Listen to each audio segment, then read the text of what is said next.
Pursuit of Nazi collaborators.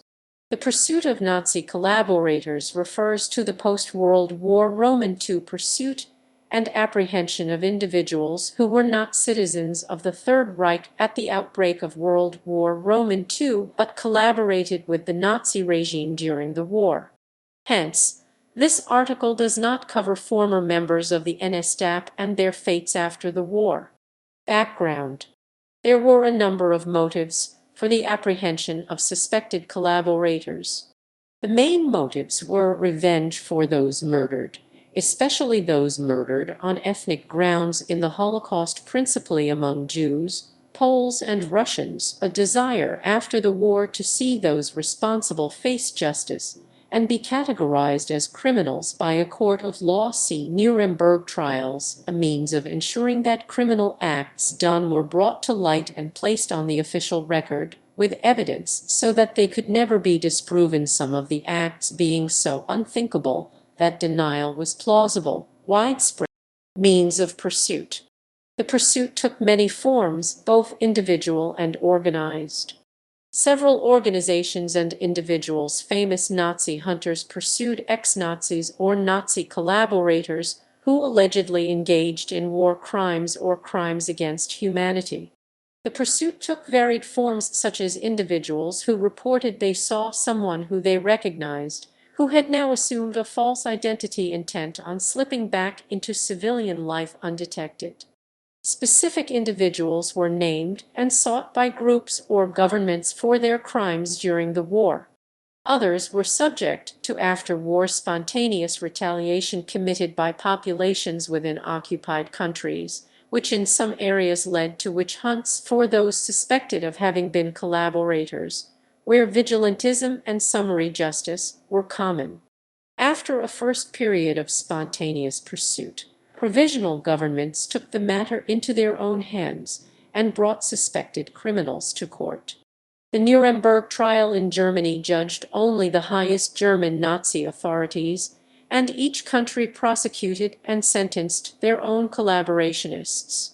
Pierre Laval in France was judged and sentenced to death, while Philippe Petain was also sentenced to death, but Charles de Gaulle later commuted his sentence into a life condemnation. Government action took the form of investigation and interrogation of people suspected of collaboration. An example of such action was the U.S. DOJ Office of Special Investigations. Infiltration of Nazi support and escape organizations, the most famous one being the Odessa Network and its various rat lines, and those believed to be aiding and abetting them. However, many suspected war criminals were also given amnesty, and some reached high positions in post-war administrations, e.g. Maurice Papon, who became police prefect of Paris in charge during the Algerian War 1954–62. He was blamed for the 1961 Paris massacre. Others were never even tried, such as Robert de Foy, who resumed being head of the Belgian State Security Service 1945–1958. Pursuit in specific countries. Argentina. In 1960, Adolf Eichmann was captured by Mossad agents in Argentina and smuggled into Israel. Eichmann provided a location in Argentina where Joseph Mengele had been, but Mossad was unable to find him. By 1961, Mengele had moved to Brazil. In early October 1999, Nazi hunter Efraim Zurov tracked Stasha Dinko Sakic, the former commandant of Jasenovac concentration camp nicknamed the Auschwitz of the Balkans. Sakic had lived in Argentina for more than 50 years. He was extradited to Croatia and sentenced by a Zagreb court to 20 years imprisonment for his crimes. Australia. Latvia applied to Australia to extradite Konrads Kalish, allegedly a senior officer in the pro-Nazi Aradz commando, but he died on 8 November 2001 before he could be extradited. Kalish migrated to Australia in 1950 and took citizenship. Hungary applied for the extradition of Charles Zentai from Australia. He was accused of the murder of Peter Balázs, an 18-year-old Jewish man, in Budapest in November 1944 while serving in the Hungarian army. Belgium. Belgium imprisoned Belgian nationals who had collaborated with the Nazis and executed some.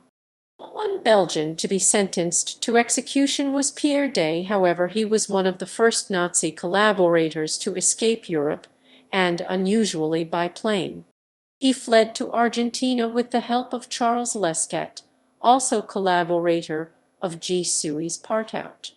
Once in Argentina, he attended a meeting organized by Juan Perón in the Casa Rosada, during which a network colloquially called Ratlines was created to organize the escape of collaborators and former Nazis. On 17 June 1947, Belgium requested his extradition from Argentina. However, the Argentine government ignored this request. Now secure in his freedom, Pierre Day resumed his writing activities, becoming the editor of an official Peronist review. Henri de Man was one of the leading Belgian socialist theoreticians of his period, who collaborated with Nazi Germany during World War II. For the liberation of Belgium, he crossed the border to Switzerland.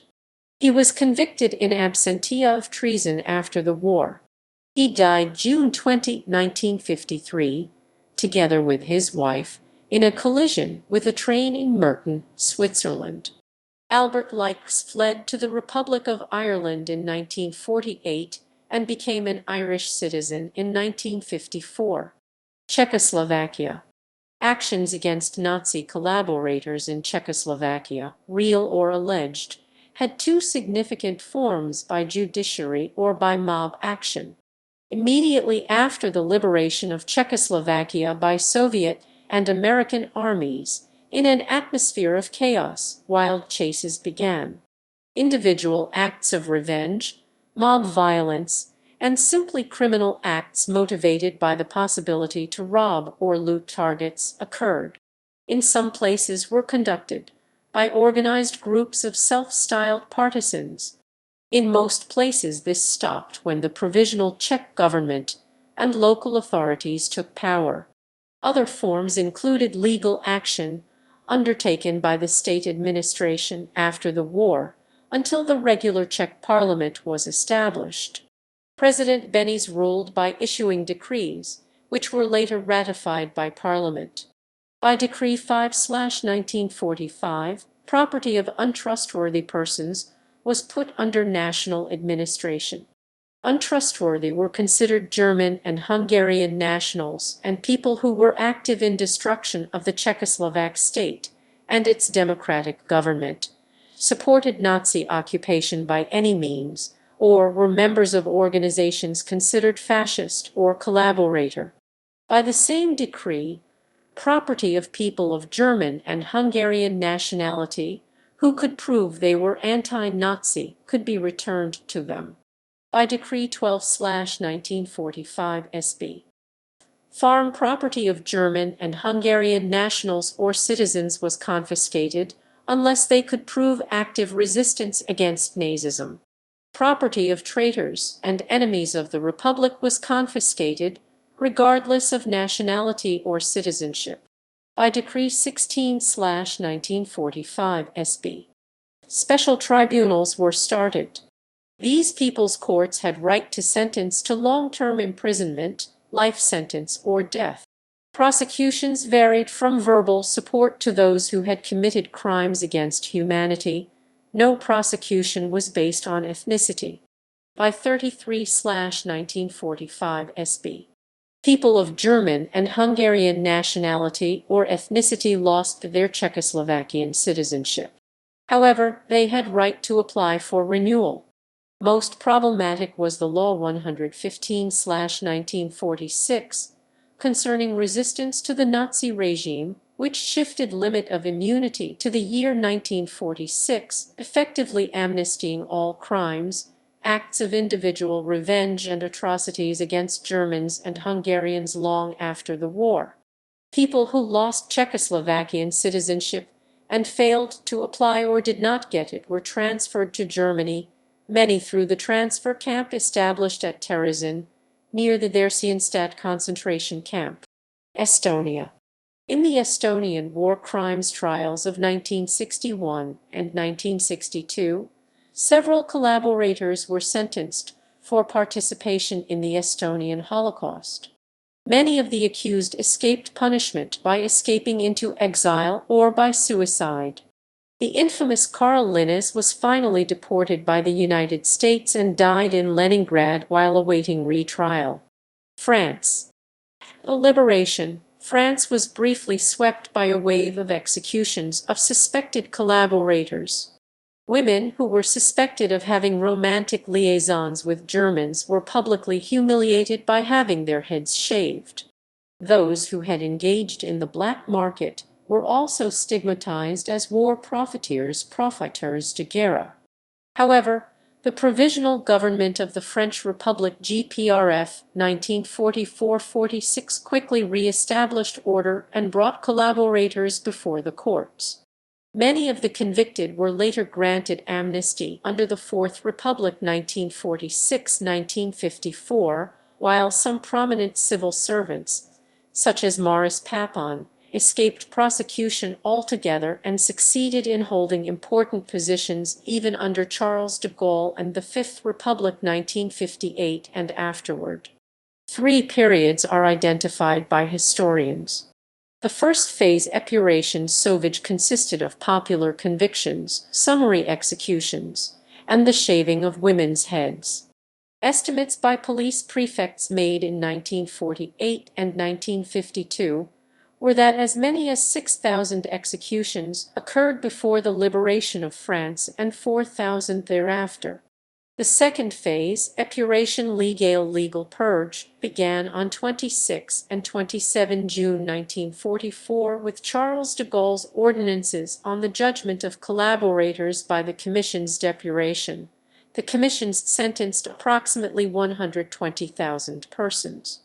Charles Maurras, the leader of the Royalist Action Francaise, was, for example, sentenced to life imprisonment on 25 January 1945.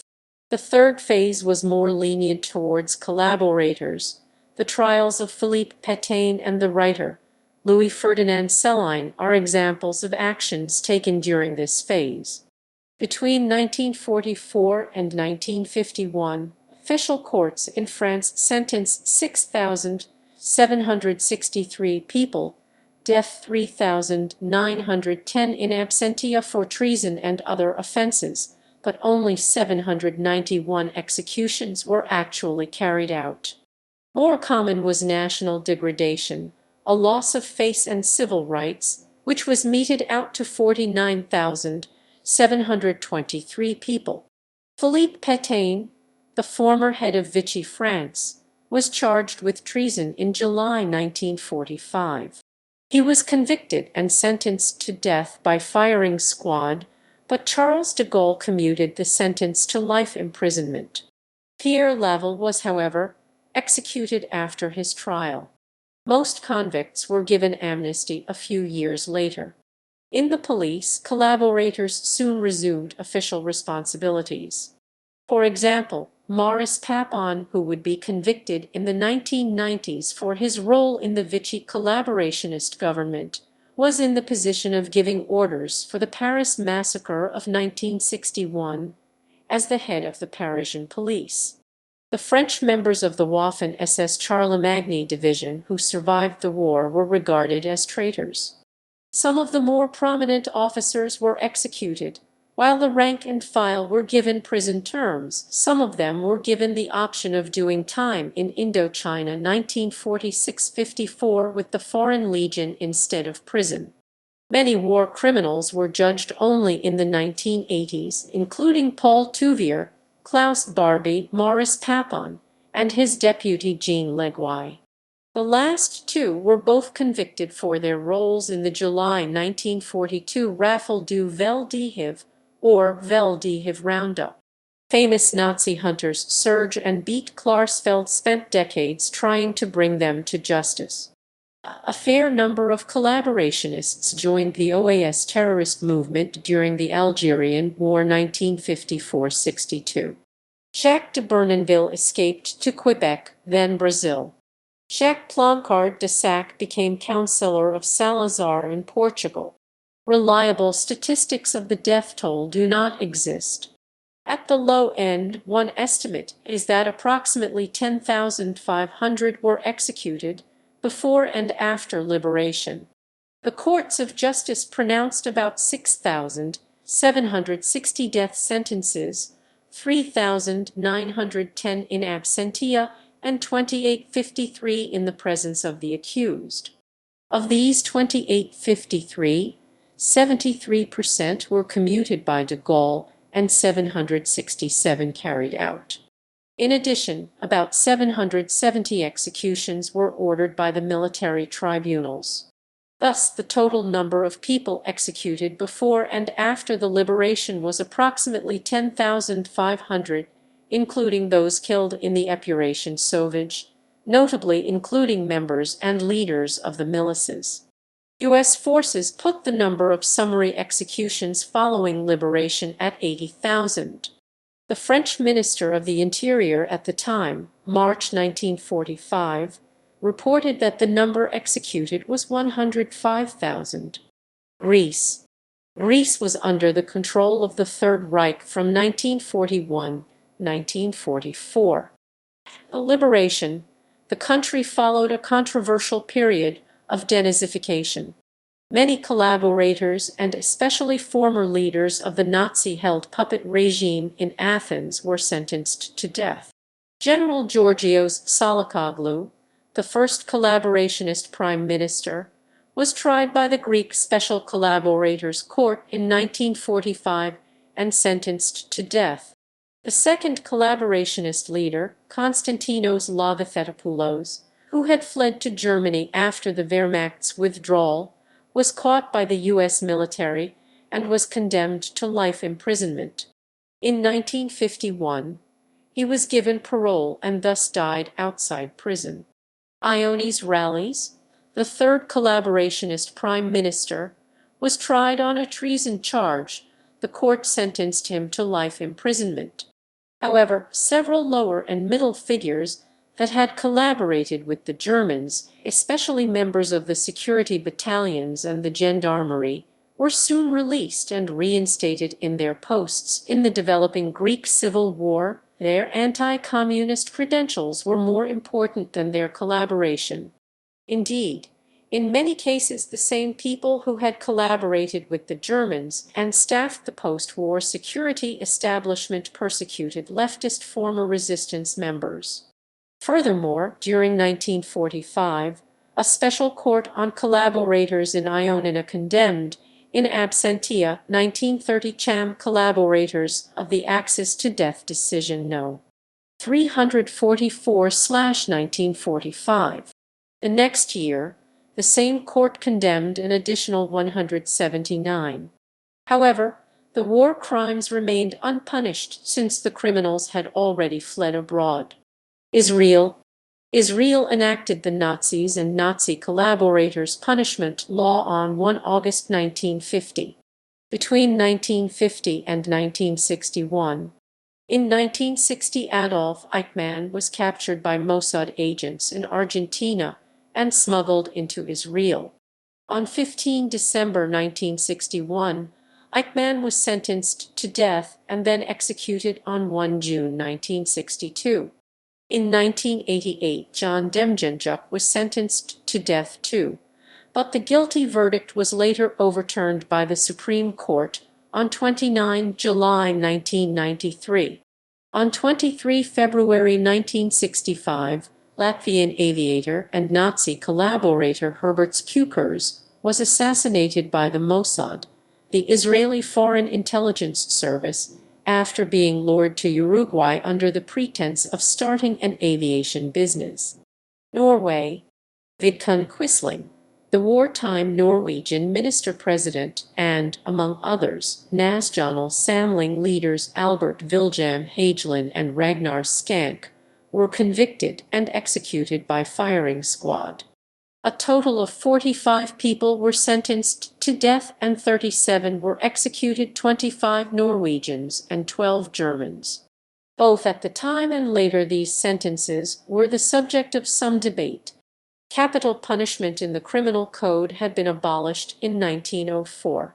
The decision was made by the exiled Norwegian government in London in 1944, later to be debated 3 times in the Parliament during the trials, and to be confirmed by the Supreme Court. Poland. In occupied Poland, the status of Volksdeutsch had many privileges, but one big disadvantage. Volksdeutsch were conscripted into the German army. The Volkslist had 4 categories. No. 1 and No. 2 were considered ethnic Germans, while No. 3 and No. 4 were ethnic Poles that signed the Volkslist. No. 1 and No. 2 in the Polish areas re-annexed by Germany numbered 1 million and No. 3 and No. 4 1,700,000. In the general government, there were 120,000 Volksdeutsch. After the war, Volksdeutsch of Polish origins were treated by Poles with special contempt, and also considered traitors according to Polish law. German citizens that remained on territory of Poland became as a group personae non grati. They had a choice of applying for Polish citizenship or being expelled to Germany. The property that belonged to Germans, German companies and German states, was confiscated by the Polish state along with many other properties in communist Poland. German owners, as explicitly stated by the law, were not eligible for any compensation. Those who decided to apply became subject to a verification process. At the beginning of the process, many acts of violence against Volksdeutsch took place. However, soon the verification of Volksdeutsch became controlled by the juridical process and was completed in a more controlled manner. Soviet Union.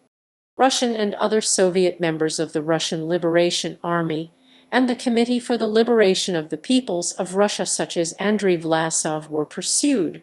Many Soviet prisoners of war were seen to have collaborated with the Nazis, even if they had done no more than been captured by the Wehrmacht and spent the war in a camp.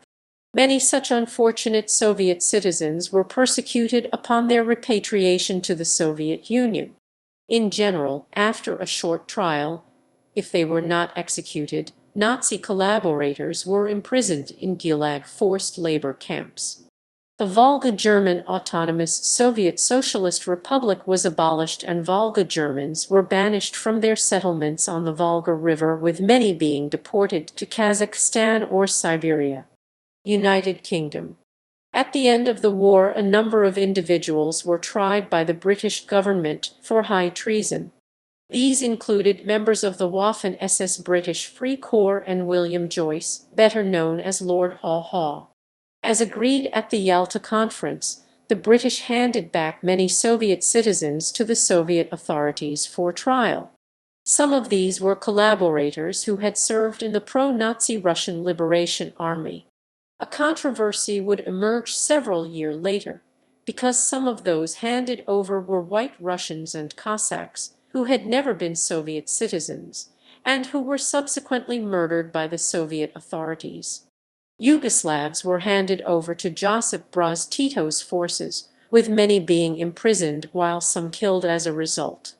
Viktor's Aradz, who was the leader of the eponymous commando unit which helped the Nazis murder the Jews of Latvia and Belarus, had been captured in the British zone of occupied Germany after the war, and was released in 1949 after spending several years in a prisoner of war camp, the British being ignorant to his true identity. He remained at large until 1979, when the West German government put him on trial. One of Aradz's deputies, Aradz Espikris, settled in Britain after the war and in the 1990s was thought to be a strong candidate to be prosecuted under the War Crimes Act, but he died before being prosecuted. In 1961, Ain Irvin Mir was put on trial for leadership in the murder of 5,000 foreign Jews in Estonia, but his request for extradition by the British government, claiming that the Soviet government, who were conducted the trials, had insufficient evidence. On 1 April 1999, Finney Sauwanya was sentenced to life in prison after being found guilty of murdering 2 Jews in Britain's first Nazi war crimes trial. Sauwanya had led search and kill police squads to hunt down Jews trying to escape after nearly 3,000 were massacred at Demashevo in Nazi-occupied Belarus during September 1942. He died in prison on 7 November 2005 at the age of 84. Yugoslavia. The reprisals for collaboration with the Nazis were particularly harsh in Yugoslavia, because collaborators were also on the losing side of a de facto civil war fought on the Yugoslav territory during World War II. The Communists executed many Ustash as well as their collaborators, particularly in a series of atrocities referred to as the Bleiburg tragedy. After the war, the UDBA, Yugoslavia's secret police, was sent overseas to find and eliminate several former Ustash who fled the country, including the leader of the Ustash and their pro-Nazi government, Ante Pavlik. References and notes.